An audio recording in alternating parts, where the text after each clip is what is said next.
Good morning, students.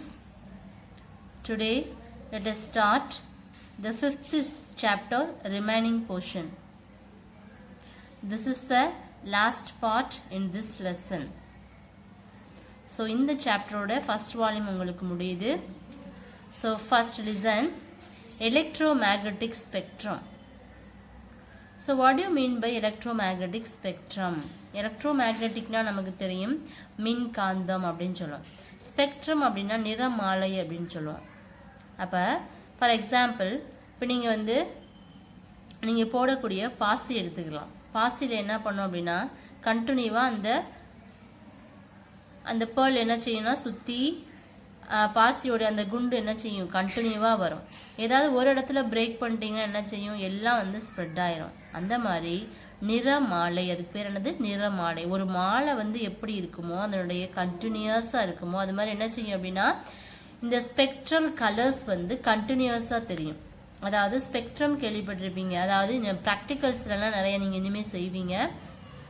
Spectrometer use பண்ணி நம்ம experiment செய்வோம். அதில் ப்ரிசம், கிரேட்டிங் அந்த மாதிரி அப்பேரட்டஸ் யூஸ் பண்ணி செய்வோம். அதோடைய பர்பஸ் என்ன அப்படின்னா அதில் நிறைய நம்மளுடைய ஸ்கைல தெரியக்கூடிய விப்ஜியான்னு சொல்லுவோம் இல்லையா, 7 கலர்ஸ். அந்த 7 கலர்ஸ் என்ன செய்யும் அப்படின்னா நம்ம ப்ராக்டிக்கலாகவே நம்ம அதை தியரட்டிக்கலாக ப்ரூஃப் பண்ணலாம். எப்படி அப்படின்னா ப்ரிசமை யூஸ் பண்ணி. இப்போ லேபில் பார்த்தீங்கன்னா white light and sodium vapour lamp, 2 lamp தான் நம்ம யூஸ் பண்ணுவோம். Mercury lamp, mercury white colour, sodium vapour lamp yellow colour. இந்த 2 லேம்பை யூஸ் பண்ணுவோம். இதுல நமக்கு என்ன தெரியும் அப்படின்னா அந்த ப்ரிசமோ கிரேட்டிங்கோ வச்சோம் அப்படின்னா இந்த லைட் ரேஸ் என்ன செய்யும்னா அந்த ப்ரிசம்ல பட்டு அதுல இருந்து நிறைய கலர்ஸை ப்ரொடியூஸ் பண்ணும். அந்த கலர்ஸ் தான் நம்பர் ஆஃப் கலர்ஸ் ஒவ்வொன்றா தெரியும். VIBGYOR violet, blue, green, orange, yellow இந்த மாதிரி நிறைய கலர்ஸ் தெரியும். இதுதான் நார்மலா நீங்க தெரிஞ்சுக்க வேண்டிய ஸ்பெக்ட்ரல் கலர்ஸ். நெக்ஸ்ட் எலக்ட்ரோமேக்னெட்டிக் ஸ்பெக்ட்ரம்ல பார்த்தோம் அப்படின்னா இந்த மாதிரி ஒவ்வொரு கலர்ஸ் தெரியல, ஒவ்வொரு கலர்ஸ்க்கு ஒவ்வொரு ரீஜியன் இருக்கு. அதாவது என்னென்ன சொல்லுவோம் அப்படின்னா இந்த மாதிரி இந்த இருக்கு இல்லையா, இது எல்லாமே ஸ்பெக்ட்ரல் கலர்ஸ்ல தெரியக்கூடியது. Gamma rays, X ray, UV, visible, infrared, microwave, radio waves, இது எல்லாமே சேர்ந்ததுதான் ஒரு எலக்ட்ரோமேக்னெட்டிக் ஸ்பெக்ட்ரம். இதான் ஸ்பெக்ட்ரல் கலர்ஸ் சொல்லுவோம். ஒவ்வொன்னுடைய சிக்னலும் ஒவ்வொரு மாதிரி. இப்ப காமா ரேஸ்னா அதோடைய டிரான்ஸ்மிஷன் வேற மாதிரி இருக்கும்.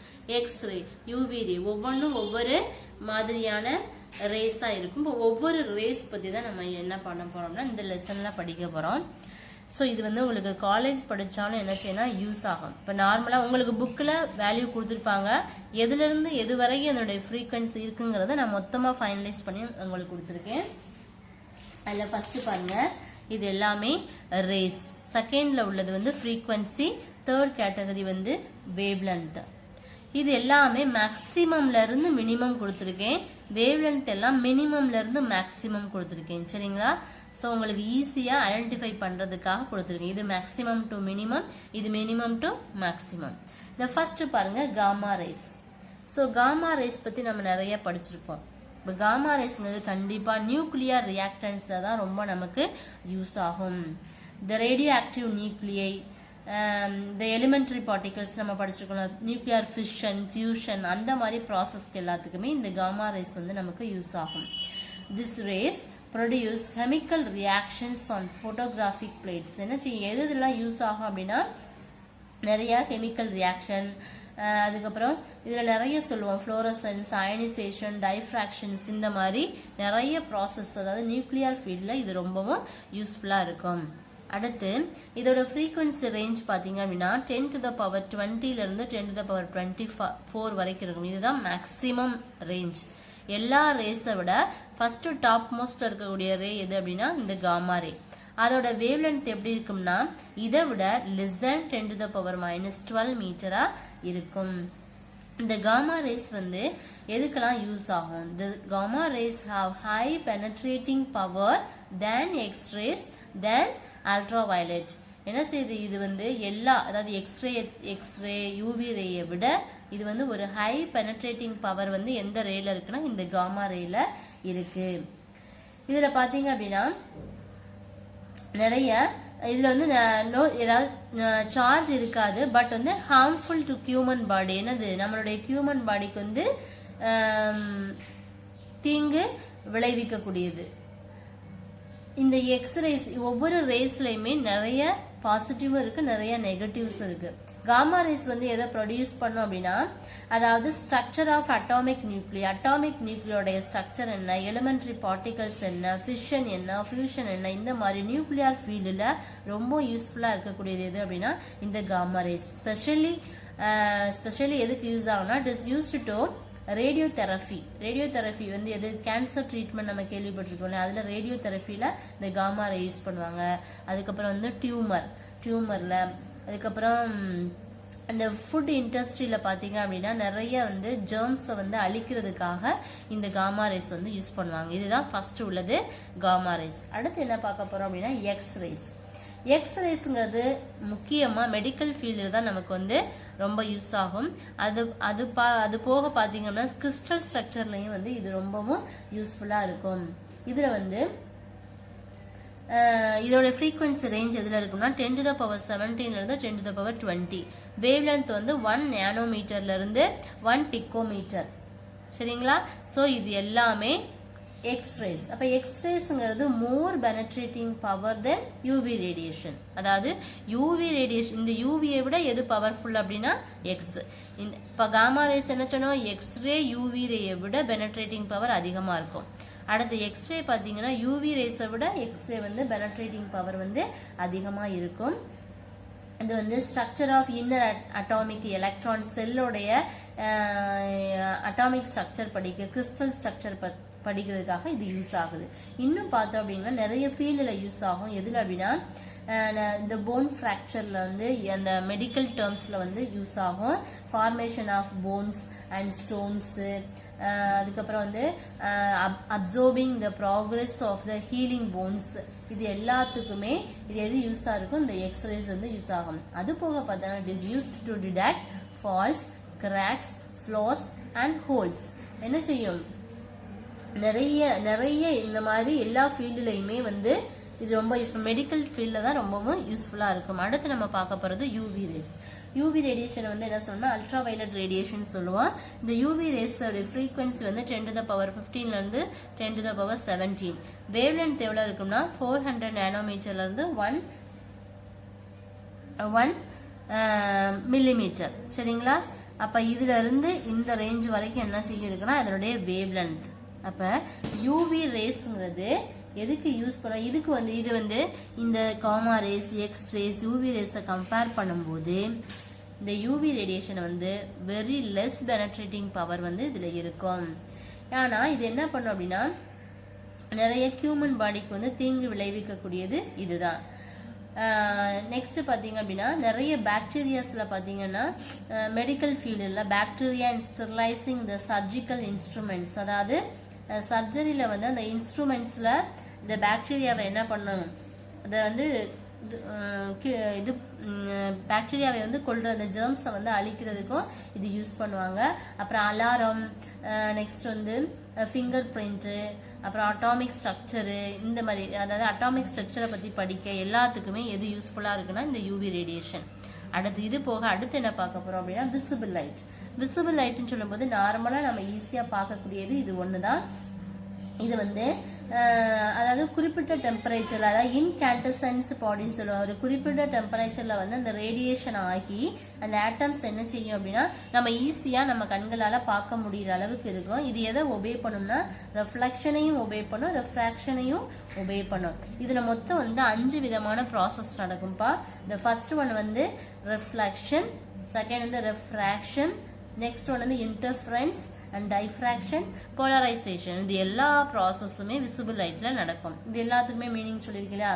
இன்டர்ஃபரன்ஸ்னா ஒரு வேவ் வந்து உள்ள இன்டீரியரா உள்ள குறுக்க வர்றது, டைஃப்ராக்ஷன் என்ன செய்யுது எலாபரேட் ஆகுறது, போலரைசேஷன் அப்படிங்கிறது ஒவ்வொரு எட்ஜஸ்ல நடக்கக்கூடியது, ரெஃப்ளெக்ஷன் உங்களுக்கு தெரியும் எதிரொலிப்பு, ரெஃப்ராக்ஷன் உங்களுக்கு தெரியும் ஒளி விலகல். இந்த மாதிரி எல்லா ப்ராசஸுமே இதுல நடக்கும். இது மோஸ்ட்லி எதுக்கு யூஸ் பண்ணுவோம் அப்படின்னா ஸ்டடி ஆஃப் ஸ்ட்ரக்சர் ஆஃப் மாலிகுலோட ஸ்ட்ரக்சரை படிக்கிறதுக்காக இது யூஸ் பண்ணுவோம். நெக்ஸ்ட் வந்து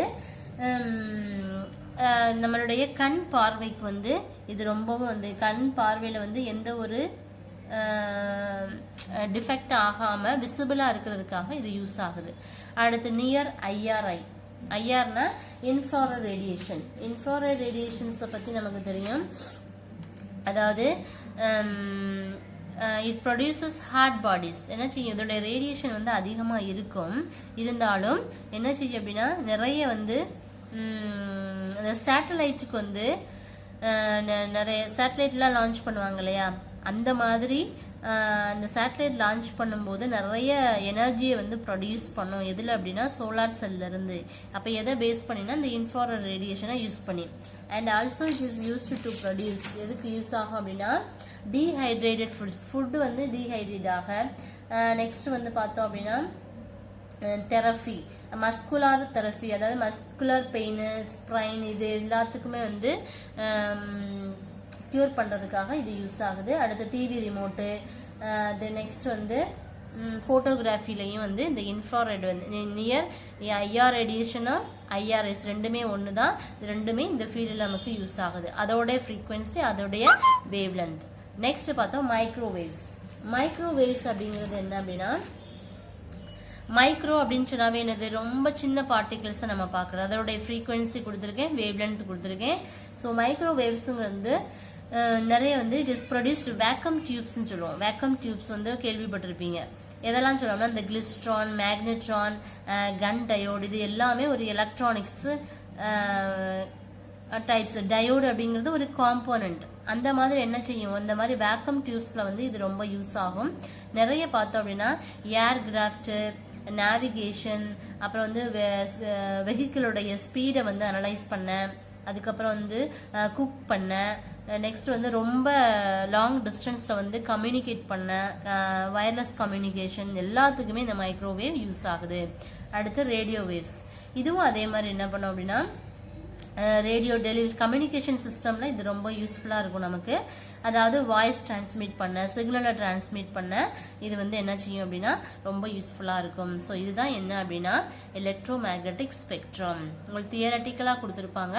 ஸோ இது வந்து எப்போதுமே உங்களுக்கு தெரிய வேண்டிய ஒரு ஃப்ளோ சார்ட். இதை எப்போதுமே மெமரைஸ் பண்ணிக்கோங்க. அடுத்து உங்களுக்கு என்ன தெரியணும் அப்படின்னா ஒரு வேவ்னா என்ன. இப்போ எலக்ட்ரோ மேக்னெட்டிக் வேவ்னா நமக்கு தெரியும்.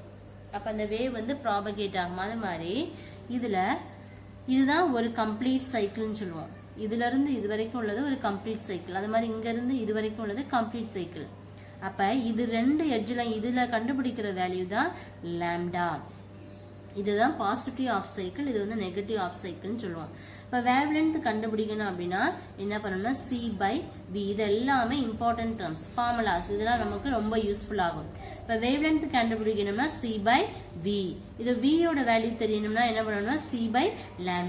இதுல C யோட வேல்யூ தெரியணும்னா V into λ. And wave length கண்டுபிடிக்கணும்னா wave length is proportional to 1/V. இப்போ λ is equal to proportional constant C 1/V. இதெல்லாம் உங்களுக்கு புக்ல இருக்காது. சம் ப்ராப்ளம்ஸ்க்கு உங்களுக்கு யூஸ்ஃபுல்லா இருக்கும். Can you understand? Yes. அடுத்து நம்ம பார்க்க போறது ஒரு ப்ராப்ளம். அதாவது speed of the electromagnetic wave in the medium if the amplitude of the, அதாவது எலக்ட்ரிக் அண்ட் மேக்னெட்டிக் ஃபீல்டுன்னு ரெண்டு ஃபீல்டு கொடுத்துருக்காங்க. The magnetron in the microwave emits the electron. ஒரு frequency கொடுத்திருக்காங்க. என்ன கொடுத்திருக்காங்க? F is equal to 2450 megahertz கொடுத்திருக்காங்க.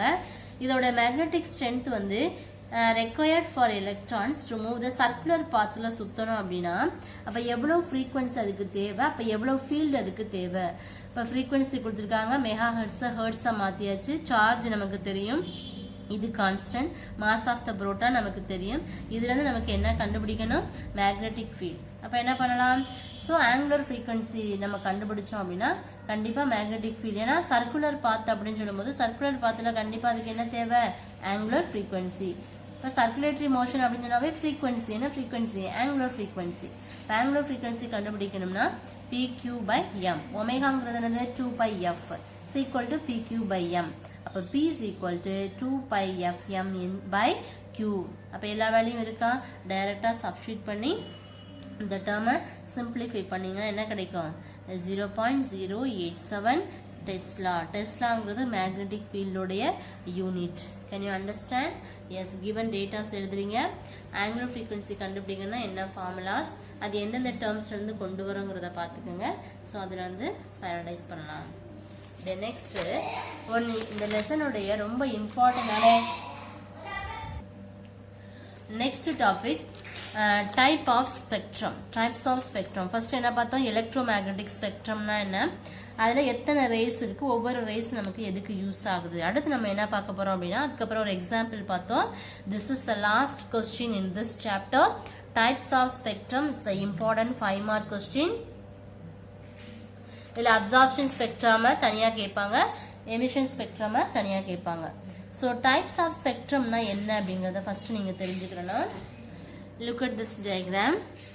First வந்து electro magnetic radiation, அதாவது ஒரு குறிப்பிட்ட டெம்பரேச்சர்ல, ஃபார் எக்ஸாம்பிள் இதுல எக்ஸ் ஆக்சிஸ்ல பாருங்க யூவி ரேஸ், இன்ஃப்ராரெட்ஸ். இது வந்து இன்டென்சிட்டி வந்து ஒய் ஆக்சிஸ்ல வச்சிருக்கோம், வேவ் லென்த் வந்து எக்ஸ் ஆக்சிஸ்ல இருக்கு. அப்ப ஒவ்வொரு டெம்பரேச்சருக்கு ஏத்த மாதிரி என்ன செய்யும்னா, இருக்க டெம்பரேச்சர் ரைஸ் ஆகும்போது கலர்ஸ் வந்து டிஃப்ரெண்டா தெரியும், ஒவ்வொரு கலரும். அப்ப நமக்கு தெரியக்கூடிய அந்த 7 விப்ஜிஆர் கலர்ஸ் தான் இதுல தெரியும். அந்த 7 விப்ஜிஆர் கலர்ஸ் தான் ஸ்பெக்ட்ரல் கலர்ஸ் அப்படின்னு சொல்லுவோம். டெம்பரேச்சர் ரைஸ் ஆகும்போது என்ன செய்யும், it's close in reddish orange colour, and ரொம்ப ஹாட் ஆகும்போது ஒயிட் கலர், அதை விட பிரைட்டா இருக்கும்போது எல்லோ கலர். இந்த மாதிரி நிறைய கலர்ஸ் வந்து ஃபார்ம் ஆகும். இந்த மாதிரி ஃபார்ம் ஆகக்கூடிய கலர்ஸ் வந்து தான் எப்போ அந்த கலர்ஸ் ஃபார்ம் ஆகும்னா, ரொம்ப ஹாட் ஆகும்போது தான் டிஃப்ரெண்ட் கலர்ஸ்ல நமக்கு தெரியும். இப்போ நார்மலாவே நம்ம குக் பண்ணும்போது அடுப்பு எரியுது இல்லையா, அப்போ ஓவர் ஹீட் ஆகும்போது அந்த ஃப்ளேம் நமக்கு என்ன தெரியும், நிறைய கலர்ஸ் ஒரு மாதிரி எல்லோயிஷா தெரியும். அதே மாதிரிதான் இதுல இந்த மாதிரி நம்ம பிரிசம் இந்த மாதிரி வைக்கும்போது ஒவ்வொரு கலர்ஸும் ஒவ்வொரு வேவ் லென்த்ல நம்ம காமிங்க. எப்போ அப்படின்னா அதோடைய டெம்பரேச்சர் லெவலை பொறுத்து. ஸோ இதான் என்ன அப்படின்னா டைப்ஸ் ஆஃப் ஸ்பெக்ட்ரம். ஸோ இது வந்து ஒரு எலக்ட்ரோன் நல்லா எரியும் போது தான் ரேடியேஷனை எமிட் பண்ணும். அப்போ எமிட் பண்ணும்போது கிடைக்கக்கூடியதான் எலக்ட்ரோ மேக்னெட்டிக் ரேடியேஷன். எந்த ஒரு ஆப்ஜெக்ட் வந்து ஹாட் ஆகுதோ, ஹாட் ஆகும்போது ஃபர்ஸ்ட் நமக்கு தெரியக்கூடிய கலர் வந்து ரெட் கலர். அதுவே இன்னும் கொஞ்சம் இன்க்ரீஸ் ஆகும்போது, இன்னும் அதை விட ஹாட் ஆகும்போது ஒரு ரேடிஷ் ஆரஞ்சு கலர்ல தெரியும். அதை விட இன்னும் பிரைட் ஆகும்போது ஒயிட் கலர்ல தெரியும். ஸோ இதை தான் நம்ம என்ன சொல்லுவோம் அப்படின்னா types of spectrum, electromagnetic radiation சொல்லுவோம். இந்த மாதிரி ஒவ்வொரு கலர்ஸ் தெரியுறத என்ன சொல்லுவோம், பிளாக் பாடி ஸ்பெக்ட்ரம் அப்படின்னு சொல்லுவோம். என்ன சொல்லுவோம், பிளாக் பாடி ஸ்பெக்ட்ரம். அடுத்து பாருங்க, இப்ப இந்த ஃபர்ஸ்ட்ல நம்ம சொன்னோம் இல்லையா, ஃபர்ஸ்ட் ஹாட் ஆகும்போது என்ன கலர்ல தெரியும், ரெட் கலர். அதை விட இன்னும் ஹாட் ஆகும்போது ரேடிஷ் ஆரஞ்சு. அதை விட இன்னும் க்ளோ ஆகும்போது அடுத்து என்ன தெரியும் அப்படின்னா,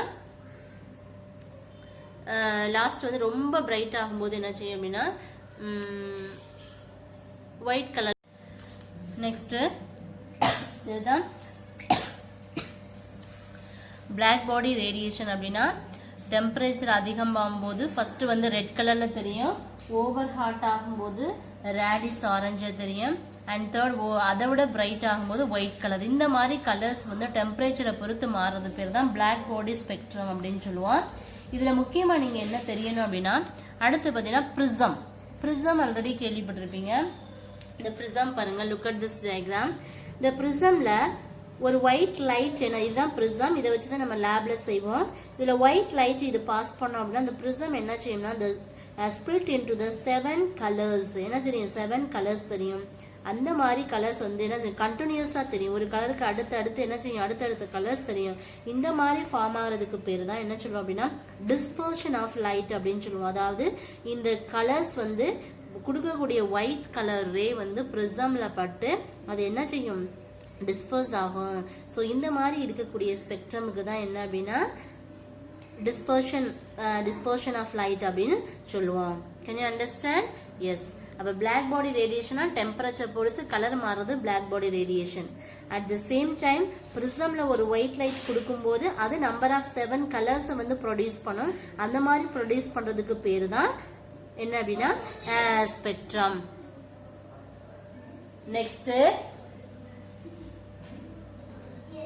நெக்ஸ்ட் வந்து ஸ்பெக்ட்ரா. ஸோ அதுக்கப்புறம் தேர்ட் கேட்டகரி பார்த்தோம் அப்படின்னா ஸ்பெக்ட்ரா. இந்த ஸ்பெக்ட்ரல் நிறமாலையில வந்து 2 கேட்டகரி இருக்கு. ஃபர்ஸ்ட் என்ன அப்படின்னா, the spectrum is consist of 2 categories. One is the emission spectra and second one is the absorption spectra. Emission ஸ்பெக்ட்ரால மூணு கேட்டகரி இருக்கு. Continuous emission, line emission, band emission. At the same time absorption ஸ்பெக்ட்ரால இருக்கு மூணு type. Continuous spectrum, line spectrum, band spectrum. இது ஒரு இம்பார்ட்டன்டான question. அப்ப ஸ்பெக்ட்ரம்ல 2 டைப்ஸ் இருக்கு. அதுல ஃபர்ஸ்ட் எமிஷன்ல 3 டைப்ஸ் இருக்கு, அப்சார்ப்ஷன்ல 3 டைப்ஸ் இருக்கு. அதுல ஃபர்ஸ்ட் நம்ம என்ன பார்க்க போறோம் அப்படின்னா எமிஷன் ஸ்பெக்ட்ரா பார்க்க போறோம். எமிஷன் அப்படின்னா என்னது? ப்ரொடியூஸ் பண்றது இல்லையா? அதாவது இதுக்கு நம்ம என்ன எடுப்போம் அப்படின்னா ஒரு லூமினஸ் சோர்ஸ் அப்படின்னு இருப்போம். அந்த லூமினஸ் அப்படின்னா நம்ம நல்லா எரியக்கூடிய, ஒளி ஊட்டக்கூடிய, அப்ப அந்த மாதிரி ஒரு லைட் சோர்ஸ் நம்ம எடுத்தா தான் அது என்ன செய்யும் அப்படின்னா அந்த லைட்டை வந்து எமிட் பண்ணும். அப்ப எந்த ஒரு சோர்ஸ் எடுத்தாலும் அதுல இருந்து என்ன செய்யும்? எமிட் பண்ணக்கூடிய லைட்டை பொறுத்து தான் எமிஷன் ஸ்பெக்ட்ரான்னு சொல்லுவோம், வெளிவிடுறது. ஸோ இந்த emission spectra consist of 3 types. அதில் ஃபர்ஸ்ட் டைப் என்னன்னா கண்டினியூஸ் எமிஷன் ஸ்பெக்ட்ரா. அதாவது கண்டினியூஸ்னா கான்செப்ட் மட்டும் தெரிஞ்சுக்கோங்க. ஒரு பிரிசம்ல ஒரு ஒயிட் லைட் பட்டுச்சுன்னா என்ன செய்யும்? அந்த விப்ஜிஆர் கலர் 7 கலர்ஸ் தரும் இல்லையா? இதுதான் கான்செப்ட். இந்த டேர்ம் முடிகிற வரைக்கும் உங்களுக்கு இதுதான் கான்செப்ட். ஒரு பிரிசம்னா ஒரு ஒயிட் லைட் இதுல படும்போது நிறைய விப்ஜிஆர் கலர் தெரியும். இதை வச்சுதான் நம்ம நிறைய கான்செப்டை கொண்டு வருவோம். ஃபர்ஸ்ட் பாருங்க, கண்டினியூஸ்னா இந்த விப்ஜிஆர் கலர்ஸ் என்ன செய்யும்? ஒரு கலருக்கு அடுத்தடுத்து என்ன செய்யணும்னா அடுத்தடுத்து என்ன கண்டினியூவா தெரிஞ்சுக்கிட்டே இருக்கும். ஸோ இதைத்தான் நம்ம என்ன சொல்லுவோம் அப்படின்னா கண்டினியூஸ் ஸ்பெக்ட்ரா அப்படின்னு சொல்லுவோம். இப்ப கண்டினியூஸ் எமிஷன் ஸ்பெக்ட்ரானா என்னங்கறத ஃபர்ஸ்ட் பாருங்க. Next continuous emission spectra. Continuous emission ஸ்பெக்ட்ரால ஃபர்ஸ்ட் பார்த்தோம் அப்படின்னா இது ஒரு ஃபிலமெண்ட் பல்ப், அதாவது இன்கேண்டசன்ட் லேம்ப் அப்படின்னு சொல்லுவோம். அது பர்டிகுலர் டெம்பரேச்சர் உள்ள ஒரு பல்ப் எடுக்கிறோம். அதுக்கப்புறம் பிரிசம். ஸோ இந்த பல்ப்ல என்ன பண்றோம் அப்படின்னா when light is allowed to pass through the prism is split up into the number of colors. என்ன பண்ணும்? இதுல இருந்து வரக்கூடிய அந்த ஒயிட் லைட் வந்து பிரிசம்ல பட்டு பிரிசம் என்ன செய்யும் அப்படின்னா 7 கலர்ஸை வந்து ப்ரொடியூஸ் பண்ணும். அந்த விப்ஜிஆர் கலர்ஸை வந்து ப்ரொடியூஸ் பண்ணும். அந்த ப்ரொடியூஸ் ஆகக்கூடிய ஒவ்வொரு கலர்ஸ் வந்து எந்த ரேஞ்சில் இருக்கும் அப்படின்னா வயலட் ரீஜியன்ல இருந்து ரெட் கலர் வரைக்கும் என்ன செய்யும் அப்படின்னா இருக்கும். வயலட்ல இருந்து ரெட் கலர் ரீஜியன் வரைக்கும் இருக்கும். நெக்ஸ்ட் பார்த்தோம் அப்படின்னா இந்த வயலட், ப்ளூ, கிரீன் அந்த மாதிரி ஒவ்வொரு கலர்ஸும் வந்து விப்ஜிஆர் கலர்ஸ் வந்து ஃபார்ம் ஆகும். அப்போ ஃபார் எக்ஸாம்பிள் எடுத்தோம்னா ஸ்பெக்ட்ரம்ல வந்து இந்த லைட்டுக்கு பதிலாக என்ன பண்ணலாம் அப்படின்னா கார்பன் ஆர்க்கும் நம்ம என்ன பண்ணணும்னா யூஸ் பண்ணலாம். அப்போ கார்பன் ஆர்க் யூஸ் பண்ணோம்னா அந்த மாதிரி கார்பன் ஆர்க் எடுக்கலாம். அந்த பர்டிகுலர் டெம்பரேச்சர் உள்ள சாலிட் பாடி எது வேணாலும் எடுத்துக்கலாம். அப்போ இந்த லேம்ப்ல இருந்து வரக்கூடிய ஒயிட் ரே, இந்த S1 S2ங்கிறது வந்து ஸ்லிட்னா என்ன அப்படின்னா இந்த லைட் ரே வந்து படும்போது பிரிசம் இந்த ஸ்கிரீன்ல வந்து இந்த ரே தான் கலர்ஸ் மாதிரி நமக்கு தெரியும். அப்ப இந்த ஃபிலமெண்ட்ல உள்ள ஒயிட் லைட் வந்து பிரிசம்ல பட்டு அந்த விப்ஜிஆர் கலர்ஸ் வந்து ப்ரொடியூஸ் பண்ணும். நம்பர் ஆஃப் கலர்ஸ் ப்ரொடியூஸ் பண்ணும். அது எந்தெந்த ரீஜியனுக்குள்ள இருக்கும் அப்படின்னா வயலட்ல இருந்து ரெட் ரீஜியன் வரைக்கும் இருக்கும். இந்த மாதிரி கிடைக்கக்கூடிய அவுட்புட் கலர்ஸ் வந்து எப்படி கிடைக்கும் அப்படின்னா கண்டினியூஸா கிடைக்கும். அதாவது வயலட்டுக்கு அடுத்து இங்க் ப்ளூ, கிரீனு, எல்லோ எந்த ஒரு பிளாக்கும் இல்லாம கண்டினியூஸா இருக்கிறதுனால இது ஒரு கண்டினியூஸ் ஸ்பெக்ட்ரா அப்படின்னு சொல்லுவோம். இதான் கண்டினியூஸ் எமிஷன் ஸ்பெக்ட்ரா. நெக்ஸ்ட் என்ன பார்க்க போறோம் அப்படின்னா line emission spectra. Line emission ஸ்பெக்ட்ராவுக்கு நம்ம எடுக்கக்கூடிய ஆப்ஜெக்ட், அங்க எப்படி ஒரு பல்ப் எடுத்தோமோ அது மாதிரி என்ன பண்ணோம், ஒரு ஹாட் கேஸ் எடுக்கிறோம். இந்த ஹாட் கேஸ்ல இருந்து என்ன செய்யுது, ஒரு ஒயிட் லைட் வந்து பிரிசம்ல படுது. பிரிசம்ல படும்போது இந்த பிரிசம் என்ன செய்யுதுன்னா நம்பர் ஆஃப் த கலர்ஸை வந்து ப்ரொடியூஸ் பண்ணும். இந்த மாதிரி விப்ஜிஆர் கலர்ஸை ப்ரொடியூஸ் பண்ணும். ப்ரொடியூஸ் பண்ணக்கூடிய இந்த கலர்ஸ் வந்து இங்க மாதிரி என்ன செய்யாது, கண்டினியூஸா தெரியாது, கொஞ்சம் ஸ்பேஸ் விட்டு விட்டு தான் என்ன செய்யும் அப்படின்னா தெரியும். அந்த மாதிரி இருக்கக்கூடியதான் என்ன சொல்லுவோம் அப்படின்னா டிஸ்கண்டினியூஸ் ஸ்பெக்ட்ரா அப்படின்னு சொல்லுவோம். Can you understand? Yes. இந்த ஸ்பெக்ட்ரால பார்த்தோம் அப்படின்னா இதோட என்ன செய்யும், ஒவ்வொரு கலர்ஸ்க்கும் ஒவ்வொரு வேவ் லென்த், ஒவ்வொரு ஃப்ரீக்வன்சி வந்து இருக்கும். நெக்ஸ்ட் இந்த எலமெண்ட்ல பார்த்தோம் அப்படின்னா எத்தனை எலமெண்ட் வேணாலும் எடுத்துக்கலாம். அதாவது காட் கேஸுக்கு பதிலாக என்ன செய்யலாம், வேற எலமெண்ட் எடுத்துக்கலாம். ஆனால் என்ன செய்யலாம், ஒவ்வொரு எலமெண்ட்டுக்கு ஏற்ற மாதிரி என்ன செய்யும், டிஃப்ரெண்டான கலர்ஸ், அதாவது கலர்ஸ் வந்து சேமாக இருக்கும். கிடைக்கக்கூடிய அந்த ஸ்லிட்டோட ஃபார்மேஷன் வந்து ஸ்பிட்டாக கண்டினியூஸாக தெரியும். இல்லாட்டா கொஞ்சம் கேப் விட்டு விட்டு ஒரு கலருக்கு அப்புறம் கொஞ்சம் டைம் கழிச்சு கிடைக்கும். அந்த மாதிரி இருக்கும். ஃபார் எக்ஸாம்பிள் என்ன செய்யலாம், ஹைட்ரஜன், இந்த ஹாட் கேஸ் வந்து என்ன செய்யலாம், ஹைட்ரஜன், ஹீலியம் எது வேணாலும் எடுத்துக்கலாம். அப்ப இந்த மாதிரி ஹாட் கேஸ்ல இருந்து பிரிசம்க்கு லைட் படும்போது நிறைய கலர்ஸை ப்ரொடியூஸ் பண்ணலாம். அந்த கலர்ஸ் வந்து கண்டினியூஸா இல்லாம கொஞ்சம் ஸ்பேஸ் விட்டு விட்டு இருக்கிறதுனால இது வந்து என்னன்னா discontinuous spectra. Can you understand? Yes. அடுத்து பேண்ட் எமிஷன் ஸ்பெக்ட்ரா. பேண்ட் அப்படின்னு சொன்னாவே டார்க். இப்போ பேண்ட் எமிஷன் ஸ்பெக்ட்ரால வந்து எப்படி இருக்கும்னா, இந்த அதாவது அம்மோனியா, ஒரு டிஸ்சார்ஜ் டியூப் எடுப்போம். இந்த டிஸ்சார்ஜ் டியூப்ல வந்து அம்மோனியா கேஸ் இருக்கு. அப்ப இந்த கேஸ்ல இருந்து என்ன செய்யுது, ஒயிட் லைட் வந்து பிரிசம்ல படுது. பிரிசம்ல படும்போது நிறைய கலர்ஸ், விப்ஜியாஸ் கலர்ஸ் வந்து ப்ரொடியூஸ் பண்ணும். ஆனா இங்க எப்படி இருக்கும், கண்டினியூஸா இருக்கும். இங்கே கொஞ்சம் ஸ்பேஸ் விட்டு விட்டு இருக்கும். ஆனா பேண்ட் எமிஷன் ஸ்பெக்ட்ரம்ல ஓவர்லாப்பிங், இந்த ஒரு கலருக்கு மேல இன்னொரு கலர், இன்னொரு கலருக்கு மேல மேல, ஒன்னோட ஒண்ணு மேல மேல என்ன செய்யும் அப்படின்னா ஸ்டேபிளா இருக்கும். அந்த மாதிரி இருக்கிறதுனாலதான் இதை நம்ம என்ன சொல்றோம் அப்படின்னா, இந்த ஓவர்லாப்பிங் கலர்ஸ் தான் பேண்ட் எமிஷன் ஸ்பெக்ட்ரான்னு சொல்லுவோம். அப்ப இந்த ஓவர்லாப்பிங் ஒண்ணு மேல இருக்கும்போது இடையில இருக்க இந்த டிஸ்டன்ஸ் தான் என்ன சொல்லுவோம் அப்படின்னா பேண்ட், தட் மீன்ஸ் டார்க் அப்படின்னு சொல்லுவோம். Can you understand? Yes, இதுதான் என்ன அப்படின்னா பேண்ட் எமிஷன் ஸ்பெக்ட்ரா. நெக்ஸ்ட் பார்த்தோம் அப்படின்னா இதுதான் ஃபர்ஸ்ட் எமிஷன் ஸ்பெக்ட்ரால first continuous and next line emission spectra, next வந்து band emission spectra. next என்ன பார்க்க போறோம் அப்படின்னா absorption spectra. next absorption spectra. absorption spectraல பார்த்தோம்னா மூணு டைப்ஸ் இருக்கு. ஒன்னு வந்து continuous absorption spectra and line absorption spectra. then next third one is band absorption spectra. absorption spectra னா என்ன அப்படின்னா, when the light is allowed to pass through the medium ங்கிறது என்னது அப்படின்னா prism, an absorbing substance, then the spectrum is obtained. this is called absorption spectra. ஒரு white light pass பண்ணும்போது அந்த white lightல இருந்து அந்த மீடியம் வழியா போகும்போது என்ன பண்ணும் அப்படின்னா வரக்கூடிய அந்த லைட் ரேஸை வந்து அப்சார்ப் பண்ணிக்கிறோம். அதுதான் என்ன அப்படின்னா absorption spectra. அதில் ஃபர்ஸ்ட் என்ன பார்த்தோம் அப்படின்னா continuous absorption spectra. So as usual நம்ம ஏற்கனவே எமிஷனில் பார்த்தோம் இல்லையா, சேம் கான்செப்ட் தான். ஒரு ஒயிட் லைட் என்ன பண்ணுறோம் அப்படின்னா ஒரு கிளாஸ் பிளேட்டில் என்ன செய்கிறோம் அப்படின்னா பாஸ் பண்ணும்போது இந்த கலர்ஸ் என்ன பண்ணுறது, அப்சர்வ் பண்ணுது. அப்சர்வ் பண்ணும்போது அதனுடைய கலர்ஸ் வந்து என்ன செய்யுமா கண்டினியூஸாக கிடைக்கும். இப்போ அந்த மாதிரி கண்டினியூஸாக கிடைச்சிச்சுன்னா அதை தான் என்ன சொல்லுவோம்னா கண்டினியூஸ் அப்சார்ப்ஷன் ஸ்பெக்ட்ரா அப்படின்னு சொல்லுவோம். என்ன பண்ணும், வரக்கூடிய கலர்ஸை அப்சர்வ் பண்ணும். அது என்ன பண்ணும், எல்லாத்தையும் எமிட் பண்ணும், இது அப்சர்வ் பண்ணும். இதுதான் ஃபர்ஸ்ட். அடுத்து பார்த்தோம் அப்படின்னா லைன் அப்சார்ப்ஷன் ஸ்பெக்ட்ரா அப்படின்னா சேம். அதே மாதிரி ஒரு ஒயிட் லைட்டை ஒரு இன்கேண்டசன்ட் லேம்பில் வந்து என்ன செய்கிறோம், பாஸ் பண்ணுறோம். அந்த ஒயிட் லைட் என்ன செய்யுதுன்னா பாஸ் ஆகுது.